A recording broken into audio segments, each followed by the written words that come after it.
Hi, I'm Shauna Duggins, and this is Notes on a Scene.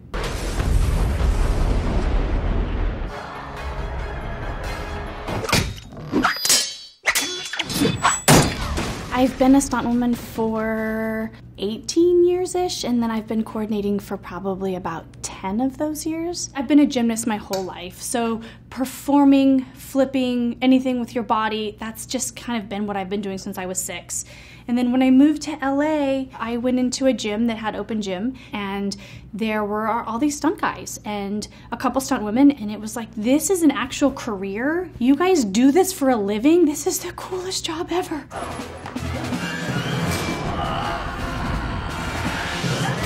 Charlie's Angels will always be so dear to my heart. It was my first big movie. It was a lot of firsts for me. I think my favorite stunt, I would say, would probably be the helicopter work. Other than being in Hawaii and taking a helicopter tour, it was the first time I had really worked with a helicopter.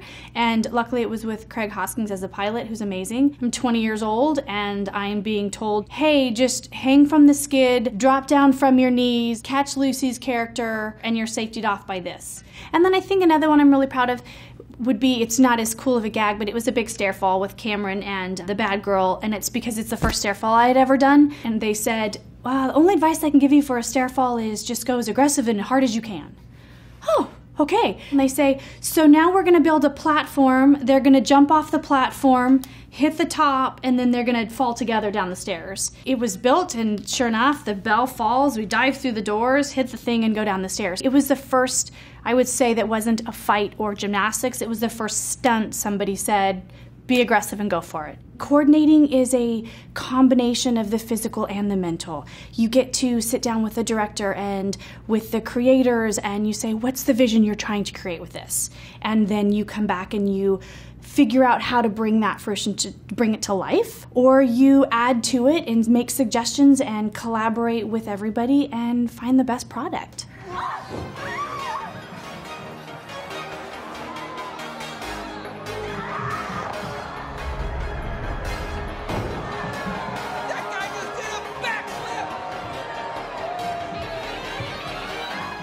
Glow is a really unique experience in the creative process because from the very beginning, Liz and Carly have said we really want our actresses to be able to wrestle. They hired one wrestler, Kia Stevens, and she is a rock star in the wrestling world. She's an amazing actress. And then all of our other actresses are actresses, musicians, comedians, and they are amazing in their own right at what they do. And so now they're coming in and they're completely out of their world to start with, and we're asking them to look like professionals in a month. And when someone struggles with something, you have 12, 13, 14 girls lifting her up, and then when someone gets something they've been working on, they're also excited for each other, and it's really, really empowering. It's beautiful to watch. When I started Glow, I didn't have a ton of experience with wrestling, so when I took my first meeting, I just said I think the best way to help us and teach these women as quickly as we can is to bring somebody from the wrestling world and we'll team together. They'll know the nuances of the wrestling world, and that's been Chavo Guerrero Jr. for us. And Chico? Chico Guapo. And so then we collaborate together and we'll talk about stuff. So between the two, we're teaching stunt world and wrestling, and it made me respect and appreciate them even so much more. We have a lot of fun. There's a lot of trial and erring and laughter in there, to say the least, when we're playing around and trying. This is Glow Season 2. Liberty Bell is high, and she is wrestling with Zoya, and she ends up breaking her ankle. It was really important to us to do very similar choreography, so you knew that it was the same match that they had trained, but that you saw the difference in Liberty Bell. If you see the training sequence, you see her more together. She does the moves, but she's working with her. And in this one, you start to see everything is a little bit crazy. And in the moves, instead of it being together working with Allie here, they're not really working together anymore. She's off on her own path. So we wanted all the moves to have a similar feel, but just enough on edge. So now she grabs her here, which she's supposed to do in the choreo, but she's very aggressive with her. She starts to kind of control her more than working with her partner. So normally when she brings her into this suplex, she has her in the position, she's gonna have a hand on her front hip and lift her, and she's gonna also help and drive it over, so it's the combination between the two. But if you'll see in this, she doesn't check in with her at all, which wrestlers do, we just don't see it. As soon as she grabs her, jerks her around, she throws her. So that's kind of another thing with the character of switching it to where she's just taking control. Here you can see this hand on Betty is where she's assisting and pushing. This arm is also around her neck, so she's pushing her over, and Allie here is also taking some of it in herself, like she's doing a flip to her back. So she'll go whoop and land on her back, and she has to drop straight down and land on her back. This is where the timing comes in. If she pushes too soon or her leg is late, you have an off kilter, it doesn't go smooth, and she's the one at risk because her neck is the one coming over. And the job of Bashir over here is he's trying to always be in the mix without being in the way. He'll step over here, and then he'll see her lift, and if he's here, he's gonna get landed on, and it risks Allie's head and neck. And then he knows at a certain point, okay, I've gotta come back over here out of the way. And now, usually the other tricky part is you have camera in the ring with them. The camera is over here, and it's on a steady camera in the ring. So you have a camera operator who's moving around, and you have Bashir who's moving around, and now you have two actresses who are performing and flipping and trying to be aware of where everybody else is. But you can see how much this takes together, and no matter what, she's still going to land on her back. So no matter how padded this is, it doesn't feel good, and it's not a soft pad because you can't hide it. We made ours as nice as we can for them. It's 2 inches of high-dense foam, and every wrestler comes in and goes, oh my God, this is the best wrestling ring we've ever been in. This is amazing. But it's still, it's hard. It's jarring on your body. You train it and rehearse it and rehearse it and rehearse it, but at the same time, it is 2 actresses doing this, which is pretty incredible. So now you can start to see her kind of crazies coming out. I don't think she's gonna survive the wrath of Liberty. In this choreo, she's supposed to throw her leg, but she's not supposed to just start to take control. So she's got her in a lock here, and now she is grabbing a hold. This is a correct lock where she actually has her knee joint and she can take control and pivot her. It becomes a pivot point, and she's going to pivot her underneath.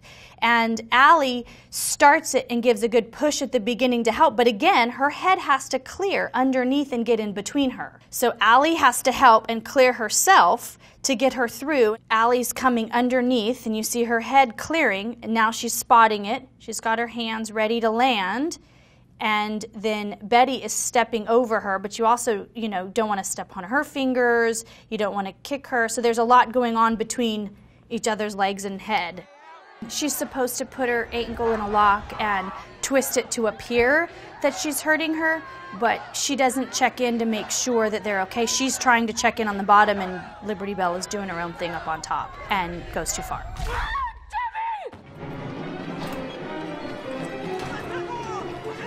Base, plan B better be in effect.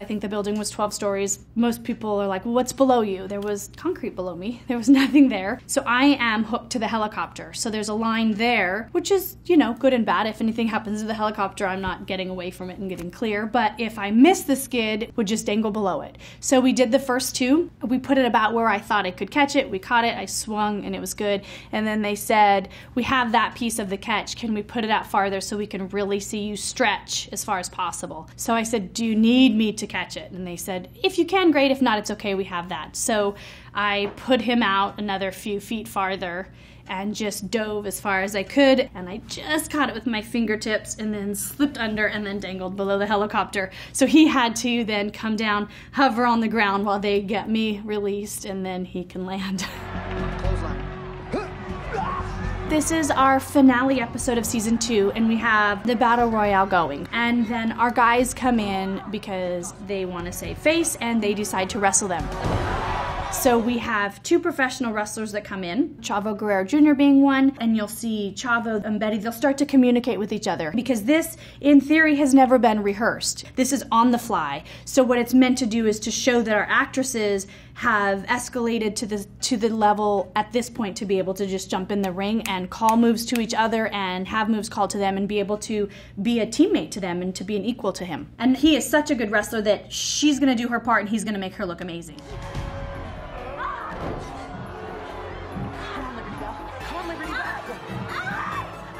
He says we'll do a 12 o'clock. He puts her up to the top. Her hand is right here basing on him, and then he'll do the same, so she'll go whoop straight up. If she doesn't help, her 100 pounds becomes, dead weight of lifting 100 pounds. So even though he is that strong and he is lifting her, you can see right here her hand is basing on him. He's got her, which makes it really hard. I mean, the wrestlers are used to it, but normally when we rehearse, we're in sweats or we're in leggings and you can grab the top of the pants and really help. And then we have to remind ourselves that we're always in leotards, so there's not much to grab. He's also got his arm right here, basing, so she has her shoulder resting on his to take a lot of the weight. So she's got a lot of her weight here and a lot of her weight here. So he's pushing her by this and by this.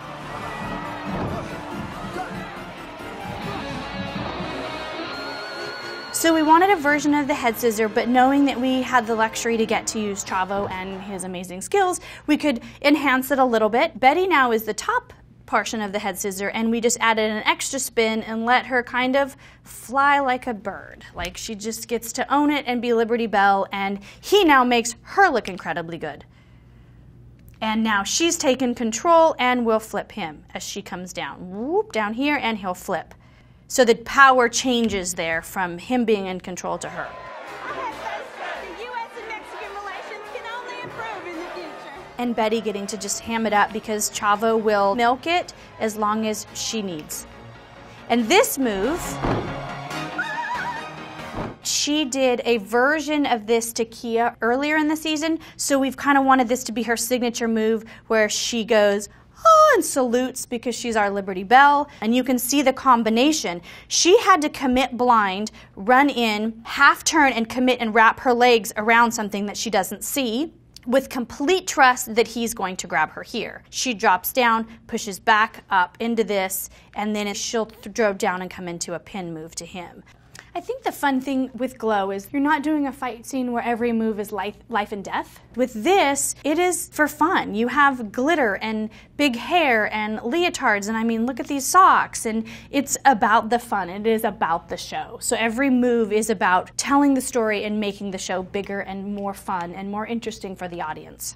You'll see the floor will bounce a little bit, and everybody always thinks, oh, it's like a trampoline. Oh, it's not. It's metal, and then wood planks, and then the foam on top. So all that is the wood just giving a little bit, but it's definitely not like a trampoline. Normally in the wrestling world, they actually put mics on it, and they love the sound because it makes it sound bigger and more intense when they hit. So when you do a big flip to your back and you hear it makes it feel harder. And we love that, except that they have so much dialogue in there that we have to mask it so that we can hear them speak. Did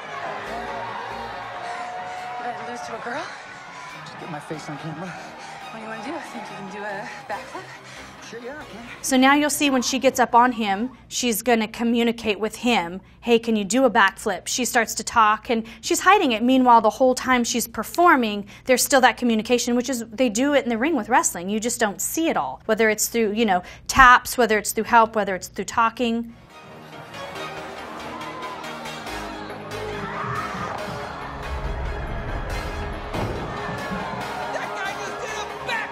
And the timing on this was really, really, really crucial because we had it in a slow-mo camera. So you had to get her under there all the way. Otherwise, it looked like she was under before he flipped. So she's coming whoop, underneath him. And there goes Chavo with the flip and lands. And Chris normally has not seen it until the day. And these eyes are usually very genuine. And I think he, in the sweetest possible way, is like these ladies' biggest fan. He comes in, he's so impressed, he supports them, he cheers them on. It's really neat because he and Mark Maron are really the only guys that are always there. So it's like 15 ladies and Mark and Chris.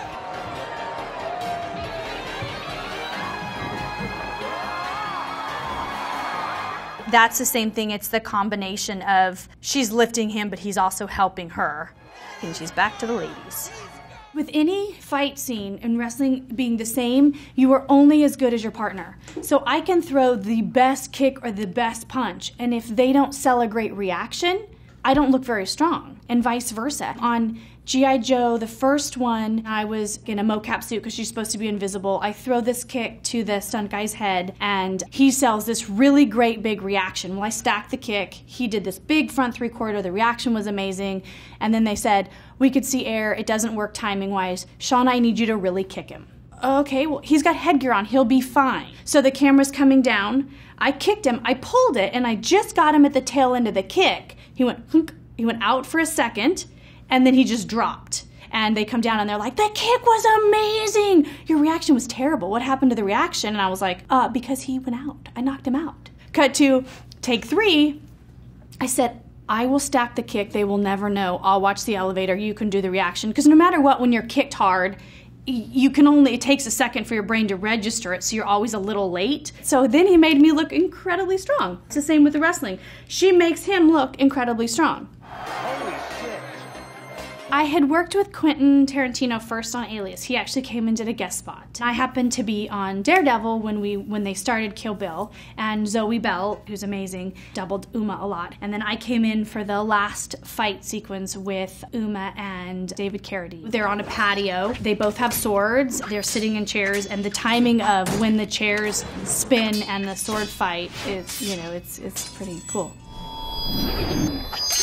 On Iron Man 3, I doubled Gwyneth Paltrow. There's a really fun sequence where she is there with Robert Downey Jr. and they're in his house, and the bad guys come in with the planes and the rockets and they start to blow up the house. We tested it and rehearsed it, and then on the day we did a ratchet, so at the same time it's all crucial timing, and then effects is blowing everything. We're both on ratchets, which are like air pneumatic cylinders, and we get ratcheted back about 15-20 feet and hit the wall. They built this plate off of Robert Stubble and myself and put the actors in it. The funny thing with women is you're in, tight black pants and a white shirt and hide the harness, and then you have like 6-inch stilettos. So I wasn't worried about hitting the wall. I was worried about when you hit the wall, you're going to the ground next. So I actually had to try to keep my feet up and hit my body because they didn't want to catch the heels of the shoes and break your ankles because the heels are so tall. So we did that. But the interesting they really did with that shot that was really cool is he calls the suit on her. So it's the first time somebody else is in his suit. It was one of the coolest experiences to get to be the woman in the Iron Man suit. Like, I literally had it on, and it's so big, and the top half is probably, 50 pounds, and the shoulders are like this, and you're like, oh, oh. Trevor Haberstad, who had normally been in the suit, was so sweet and was like, okay, I rest my arms here on the chair to take the weight off the shoulders, and he was giving me all the little tips of how to last that long in it. They put me in the suit, and it was the first day I was in it, and the helmet was too big. They're like, just drop into frame and be like 2 or 3 inches off of Robert. And so I go to drop in the first time, and where I can see like this much, the helmet's too big, it drops down, so the eye holes are down here now. And I was like, oh God, don't hit him in the face, don't hit him in the face. I can't see him. I'm like thinking I'm gonna be the first person that drops in like this and smashes Robert Downey Jr.'s face and breaks his nose and knocks him out. Everybody's really good at what they do, but then you add in the costumes, the set, it's not a perfect circumstance. So like gymnastics, you think, oh yeah, I can do a backflip, no problem. Okay, now can you do a backflip off of this table in stilettos, and I'm gonna have her step underneath you, but don't hit her because she's like the $10 million actress, and then I'm gonna release doves. And you're like, oh, yeah, I think they just wanna screw with you sometimes, just to see if you'll say yes. Oh, American sweetheart. Girls like you used for toothpick in Russia. This scene is from season 3. They've been doing the show night after night, and they are bored. So they decide to play each other. They both have different takes on playing each other, which is fun. So they're kind of playing each other and they're playing each other's characters. She has a very Marianne from Gilligan's Island type of version of Liberty Bell. And then Zoya, Betty is definitely the sexier version of it. So now we try to give them keeping their signature moves, but now what you have to remember is Betty's signature move is something Betty is very good at. Allie's signature move is something Allie is very good at. And now we're swapping them. So everything is a skewed version of what they all know as their signature moves. Now Mark Maron is in the ring, so you have this third party again who has never been in the ring before this, so he's trying to figure out where to be without being in the way. It was like a lot of, Mark, stay back here, don't step in here, she's gonna go this way, she's gonna go this way, and if you go there, you'll get kicked. He's jumping in and out. She's kicking it off with a drop kick to the diaphragm.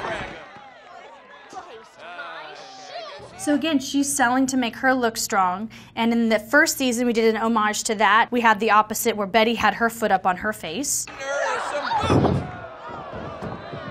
But this Russian's not having any of it. We have what's called a sunset flip in here. Over fast, but oh, wait a minute. There's a reverse sunset flip. So now Allie's going to wrap her legs and she's going to come down and she's going to tuck her head down here, completely trusting that she's going to flip to her back without Betty, who sits back, landing on her face or chest. So she's got to clear her and land over her. Once she lets go, she's committed. Her weight's going forward. So she's got to wait, and now go and then clear so she doesn't land on her. So you can see the timing between the two of them. It's both actresses 100% complete trust in each other. These two have some unexplainable wrestling chemistry. If Allie isn't sure with anybody else, for some reason when she gets in the ring with Betty, it is a trust factor that's off the charts. They both know each other and how they move, and they have this chemistry with acting, with dialogue, and with wrestling. It's incredible. This American and this Russian knew each other's moves. It's as if they'd played each other before.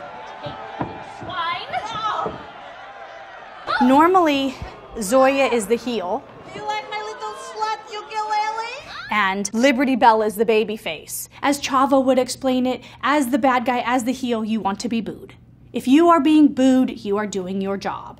As the baby face, you want everyone to be rooting for you. All of our baby face moves are pure and genuine, and they are strong, but they are legitimate. Your heel, as your bad guy, would come in and throw the underhanded kick, or when the ref isn't looking, do something that they shouldn't do. So now that they've switched, normally this hair grab is what Zoya would do and whip her around by the hair, because that's more of a bad girl move. Liberty Bell is still doing it because she's always done that, but we're just going to soften it and figure out how to make it not look so bad guyish.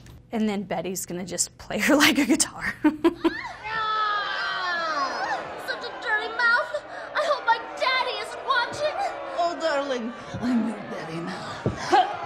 Last year with season 1, the first season with the Emmys that Glow was nominated for stunts, I was nominated with the stunt coordinators that have been my mentors, my peers, my friends, people that I've trusted with my life. They've trusted me with theirs. So to get to celebrate that honor with them was huge. But then to do it with a family like Glow, to get to be honored for a show that you just feel so appreciative and thankful to get to work on, and then to add on to that, it's stunts, but it's also actresses. These actresses that became, as you saw, these wrestlers, they're being honored for their work. I mean, we see the product, and I think we're so used to and jaded to just assume that it's all stunts. And in reality, I know how hard they worked. I know how hard they trained, how much they trusted to get out of their comfort zone, and how much they pull it off. So it's a real honor to get to then be nominated and then to win an Emmy on a show that's so powerful. The coordinator comes in from the very beginning and sits with the director and says, what is your vision for this movie? What do we want to see with the action? What's the style? And sometimes they have a distinct vision, and sometimes they say, you know what, I love this, but let's play. And then the team comes together. The fight team, the stunt team, they all come together and they choreograph and play, and then the director gets to, I love that, let's do this, let's do that, and it becomes a collaboration. It's an honor to be trusted with the job, it's an honor to let you create, and then it's an honor to be rewarded with the fact that people enjoy it and enjoy the work and enjoy the time in it.